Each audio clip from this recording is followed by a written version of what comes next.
All right, crack open a tepid Genesee and watch the pictures as they fly through the air. It's the Rees Company. I'm Steve Rees, the Bull of American Broadcasting, alongside the great Chris Morganti. How are you, Chris? I'm good, Steve. A friend sent me a photo recently, and I thought, this you might find this interesting. All right. This was taken on the streets of Philadelphia, where I don't know. But as you can see, it's the Cougar Uber 4. Oh, it's a fleet of at least 4. Well, see, that was my question, Steve. Is it a fleet, or is this guy's 4th attempt at this? Because if this is his 4th attempt, then what did the 3 previous iterations look like? Yes, they were less alluring than this. Yeah. It's a bucket of whatever you want to call it. It's a rust bucket. I think you can. That's the formal classification of it. Yeah. Yeah. I don't see us attracting many. I mean, well, let me rephrase that. It'll attract a certain type of lady, and she'll definitely be over 35. But I wish that man luck in his endeavors. Yeah, not a very alluring vehicle he has chosen. Well, anything else you'd like to say about that? No, I think it speaks for itself, frankly. Well, we're going to watch something tonight, and we'll have a little more about what we're going to watch. But first, we're going to learn a little bit about a boy called Bobby. Now Bobby knows animals by their names, and he loves to play a hide-and-seek game. He can ride a trike, he can sing a song, and he's old enough to stay up all day long. This is Bobby's birthday, and he is 4, and he just keeps learning more and more. Ooh. All right. Now, Steve, we talked about this. All Okay. right. And I told you, I don't want to watch anything where a kid or a dog dies. And I can see where this is going. This kid is abducted and murdered. Am I wrong? No, you're in luck, Chris. Okay. All right. I think you'll, I don't know how pleased you'll be about what we're about to watch, Okay. but I know you won't be terribly displeased. Okay. It looks like that woman we just saw in the shot there, it looked like she was inhaling with the intent of saying something, maybe speaking some dialogue. So that woman is Bobby's mother. Now, if you think Bobby's mother is about to say something about it being Bobby's birthday, well, you're right. If you think you know the sharp left turn she takes right after that, you're wrong. This is going to be your best birthday party ever, Bobby. We still have a few more decorations to put up, but your sister's finished her breakfast now, so it's time to go sit on the potty. What? Your sister's finished her breakfast, so now it's time to go sit on the potty. Wow. What are they eating? 100% brand cereal? That's some quick turnaround. These scenes are from a home video called It's Potty Time from 1990. A home video? Yes. That's what you mean? I mean, something you can purchase and watch at home. Oh, okay. All right. It's by a company called Learning Through Entertainment, Inc., in association with Duke University Hospital. It was named Kidvid of the Year by Roger Ebert. Really? Yeah. Now, that makes me think the VHS came to him with a note, enclosed, please find 1 jar of mayonnaise. So this video comes to us via my wife, who recommended we discuss it because years ago she worked at a distributor of materials for child psychologists. Oh.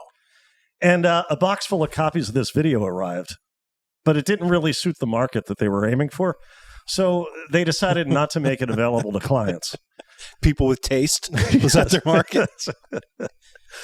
But Andrea and other folks she worked with, they took copies home, and they were all wildly amused by the content. Oh, great. Now, the way this began, with Bobby's LinkedIn profile set to music, you'd think he'd be the focus of this presentation. Sure. Well, he's not even the focus of his own birthday, which we'll get to in a bit. But first, let's check in with his mother and his sister Katie. Let's go. I use my potty when I have to poop. I use my potty when I have to poop. I use my potty when I have to poop. Now I am learning how. Yeah. Now, we should point out that, and I think you'll agree with me, Chris, the woman singing this song is stunningly gorgeous. Okay. And I think that's a smart move. I think there's a reason for that, because if it was anyone less attractive, any man, woman, or child would be sickened by what she's singing in such an intimate setting. Oh, I don't know about that. You remember Brass Against? All I'm saying, Chris, if you imagine that song. Although that woman was attractive as well. So, you know what? Actually, I see your point. Yeah, exactly. Yeah. Because if the woman from Brass Against or this woman was a 5, everyone would think, oh, this vile creature. Sure. Turn it off. Yeah. My kid can just wear diapers until her first arraignment. So I think they made a wise choice there. And it wasn't so wise a choice to take Katie to the bathroom and strike up the band. Katie was not successful in her bid to carry out, shall we say, the final stage of digestion. So we move on. Hold on a minute here, Jim. We move on with the help of a character we're not going to see much of. He kind of ties the songs and scenes together. Mr. Hanky? No. He's more like a scat-obsessed stage manager from our town. Oh. Or an old-school VJ who only shows Chuck Berry videos. This dork goes by the name Mr. Penders, but I call him Nerdus Sliwa. Just let me know when you do need to go to the potty. Okay? You're doing so good. Here's Lizzie, and she's going to Bobby's party too. Yeah. He protects citizens by getting on the subway and giving ne'er-do-wells a more desirable target. Yeah. So he's introduced us to Lizzie, a friend of Bobby's, who kills a little pre-party time by flipping through her alphabet book. Let's take a look at the tail end of this.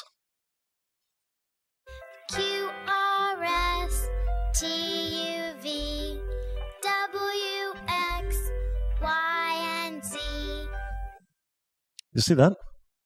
What'd I miss? Z is for zebra. Sure. Yeah, good choice, no? Or zebra, as they say in England. Right? What am I missing here? No, that's a good choice for an alphabet book. Sure. Yeah. Because I had an alphabet book when I was a boy, and most of the pages were pretty standard when it came to alphabet books, like A is for apple, E is for elephant, etc. Okay.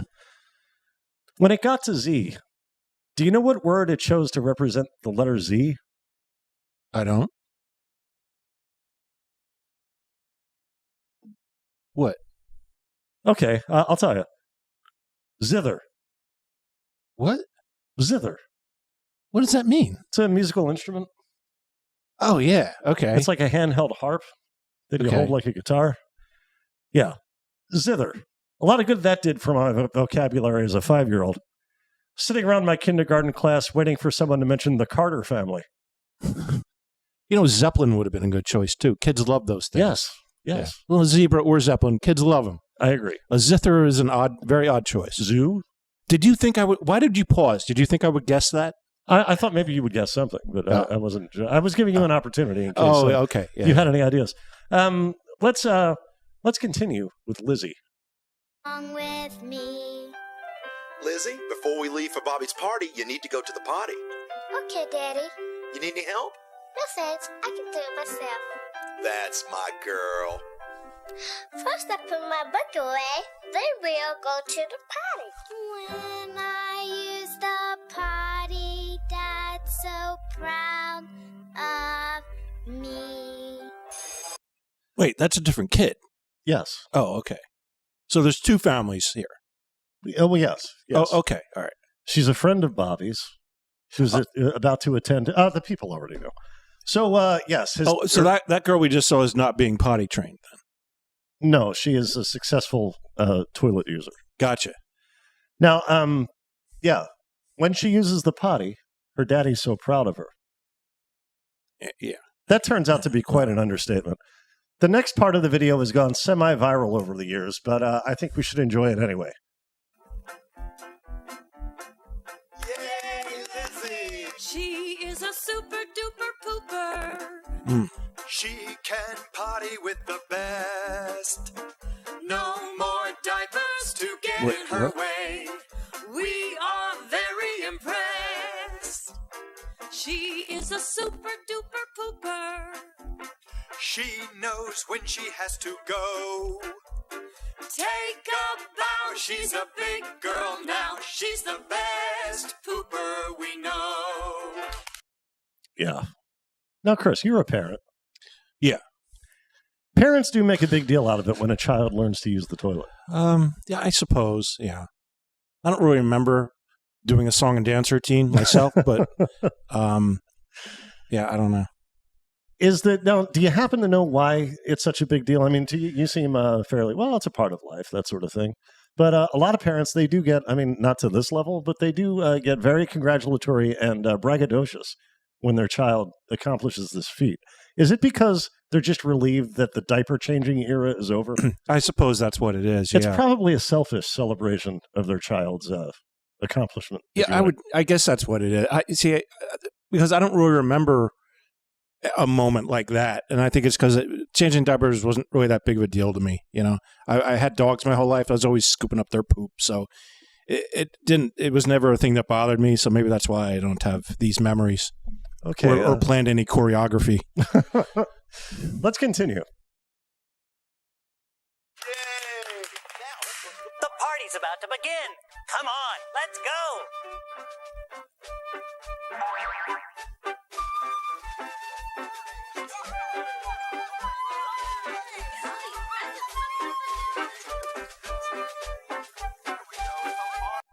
Yeah. You know, Chris, I have to say, I feel bad for this Bobby kid. Right. His birthday is taking a backseat to everyone else's bowel movements. And I'll bet Bobby spent his first 3 birthdays at St. Jude's. He's finally cancer-free. Only 6 months, by the way, but things are looking up. This is a birthday he did not expect to see. And everyone's late to the party because they have to do How to Succeed in Business every time their stupid kids don't crap their pants. I'm Team Bobby. Yeah. Team Bobby on this. So the party commences.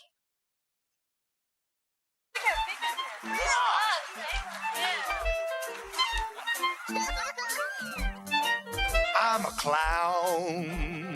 Woo! I'm a clown. And that, kids, is the worst contestant ever on What's My Line? Yeah, that's kind of the opposite of what we're doing here, but thanks for coming. No, we don't validate. So, do you know, Chris, what Party Clowns and James Taylor have in common? No, I don't. At some point during their performances, both of their respective audiences do this. Yes, what is it, young man? I need to go to the party. Me too. Me too. I already went to the party. Yeah. Now, instead of saying, what's that got to do with me? Like you should. The clown takes a leadership role in this manufactured crisis. Very well. Anyone who needs to go to the party, line up behind me right now. Let's go. Come on, parents, you take care of the rest. Go. All right, then, ready? Sound off. 3, 4, marching. Here we go.